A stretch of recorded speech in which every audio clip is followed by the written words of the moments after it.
بسم اللہ الرحمن الرحیم۔ محترم والدین السلام علیکم، امید کرتا ہوں آپ خیر و عافیت سے ہوں گے۔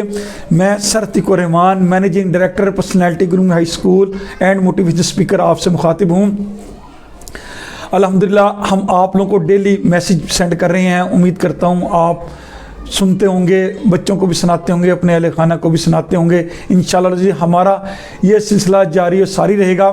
آپ کو پتہ ہے ہمارا ایک ٹاپک ہے جس پہ ہم روزانہ روشنی ڈالتے ہیں، وہ ہے ہم نے اور آپ نے بچوں کی تربیت کیسے کرنی ہے۔ اس حوالے سے بیٹا ہم دو ٹاپک اس پہ ہم بات چیت کر چکے ہیں۔ ایک استاد کا احترام کرنا کیوں لازمی ہے، اور دوسرا والدین کا مقام اور ان کا احترام۔ اس کے حوالے سے بیٹا ہم بات چیت ڈیٹیل سے کر چکے ہیں۔ آج اسی سے ملتا جلتا ایک پوائنٹ ہے جس کے بارے میں ہم بات چیت کریں گے، وہ ہے بڑوں کا احترام کرنا۔ بڑوں کا احترام کرنا بچوں کو ہم نے سکھانا ہے کہ بڑوں کا احترام کیسے کرنا ہے اور کیوں ضروری ہے۔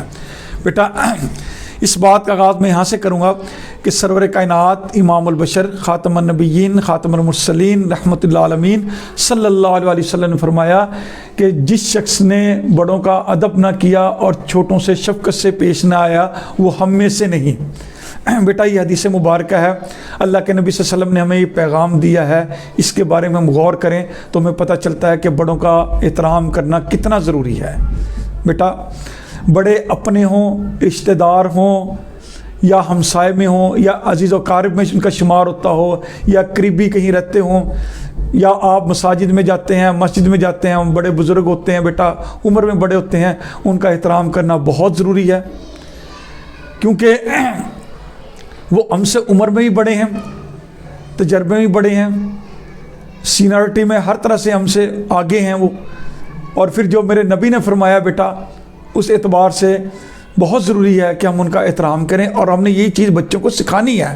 ہم نے بچوں کو یہ نہیں سکھانا کہ جو ہمارے رشتہ دار ہیں، تایا، چچا، ماموں، خالہ، آنٹی، پھوپھی، بھئی ہم نے انہی کا احترام کرنا ہے۔ ہم نے ان کو یہ بھی سکھانا ہے کہ نہیں بیٹا جو ہمسائے میں رہتے ہیں، بڑے ہیں، بزرگ ہیں، خواتین ہیں یا مرد ہیں، جو بھی عمر میں بڑے ہیں، ان کا ادب احترام کرنا ہے، کیونکہ کہتے ہیں نا کہ با ادب با نصیب، بے ادب بے نصیب۔ بیٹا اس میں کوئی شک نہیں، جو بچے اپنے بڑوں کا ادب احترام کرتے ہیں وہ انہیں دعائیں ملتی ہیں، وہ دعائیں پاتے ہیں اور ترقی کی طرف بڑھتے ہیں، وہ ترقی پاتے ہیں، وہ بڑھتے ہیں، اللہ تعالیٰ ان کو عروج دیتے ہیں۔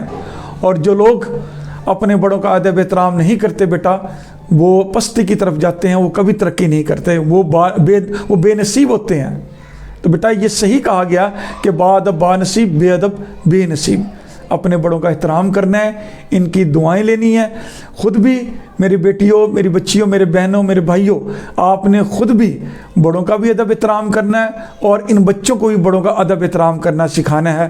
انشاءاللہ العزیز میں امید کروں گا کہ آپ تعلیم و تربیت کے حوالے سے بچوں کو بڑوں کا ادب احترام کرنا سکھائیں گے، اور انشاءاللہ العزیز اس کا بہت زیادہ فائدہ ہوگا، بچوں کی بہت اچھی تربیت ہوگی، آنے والا ان کا مستقبل اچھا ہوگا۔ آپ لوگوں کے لیے ڈھیر ساری دعائیں، میں انشاءاللہ میں امید کروں گا بچوں کی تعلیم و تربیت کے حوالے سے آپ ہمارا یوں ہی ساتھ دیتے رہیں گے، اور ہم ان جو تربیت کے حوالے سے میسیج ہم آپ کو سینڈ کر رہے ہیں اس پہ آپ غور و فکر کے علاوہ بچوں کو تلقین کرتے رہیں گے، عمل کرنے کی تلقین کرتے رہیں گے۔ بیٹا میں انشاءاللہ میں آپ سے ڈھیر ساری امید کرتا ہوں، اور آپ لوگوں کے لیے ڈھیر ساری دعائیں۔ اللہ پاک آپ کو سلامت رکھے، اللہ پاک آپ کو ہر غم اور دکھ اور تکلیف سے بچا کر رکھے۔ دعاؤں میں یاد رکھیے گا میں نے یوٹیوب چینل تیار کیا بیٹا، اس کو شیئر بھی کرنا ہے، سبسکرائب بھی کرنا ہے اور لائک بھی کرنا ہے۔ تھینک یو سو مچ، اجازت چاہوں گا، اللہ حافظ، پاکستان زندہ باد۔